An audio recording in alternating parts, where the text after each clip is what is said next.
കുമ്മിണിപ്പറമ്പിലെ കണ്ണോട്ടുപാറ മൈതാനത്ത് ആകാശക്കപ്പലിറങ്ങിയപ്പോൾ വികസിച്ചത് ഒരു നാടും കൂടിയായിരുന്നു.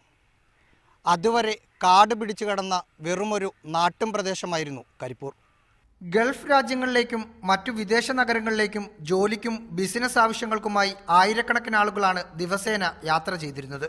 കിലോമീറ്ററുകൾക്കപ്പുറമുള്ള തിരുവനന്തപുരത്തെയും കൊച്ചിയിലെയും ബംഗളൂരുവിലെയും വിമാനത്താവളങ്ങളെയാണ് ഇവർ നേരത്തെ ആശ്രയിച്ചിരുന്നത്. വലിയൊരു വിഭാഗം ട്രെയിനിൽ യാത്ര ചെയ്ത് മുംബൈയിലെത്തിയും വിദേശത്തേക്ക് പറന്നു.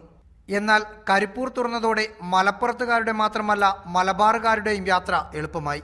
വിമാനത്താവളം എത്തിയതോടെ വികസനം മറച്ചു നിന്ന പ്രദേശത്തേക്ക് വലിയ മാറ്റങ്ങളാണ് പറന്നെത്തിയത്.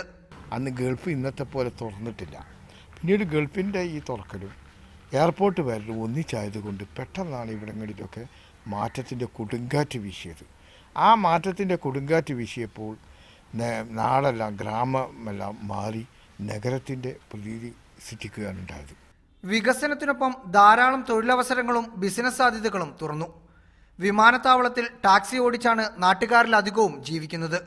പരിസരത്ത് ചെറിയ കടകൾ നടത്തി ഉപജീവന മാർഗം കണ്ടെത്തുന്നവരും ഏറെയുണ്ട്. കരാർ അടിസ്ഥാനത്തിൽ പണിയെടുക്കുന്നവരാണ് യുവാക്കളിൽ അധികവും. എന്നാൽ വിമാനത്താവളം ഭാഗികമായി അടച്ചതോടെ ഇവരുടെ നിലനിൽപ്പിനെക്കുറിച്ച് ആശങ്കകൾ ഉയർന്നു കഴിഞ്ഞു. ക്യാമറ പേഴ്സൺ ഡാറ്റസ് വേലായുധനൊപ്പം റഹീസ് റഷീദ്, മീഡിയ 1, മലപ്പുറം.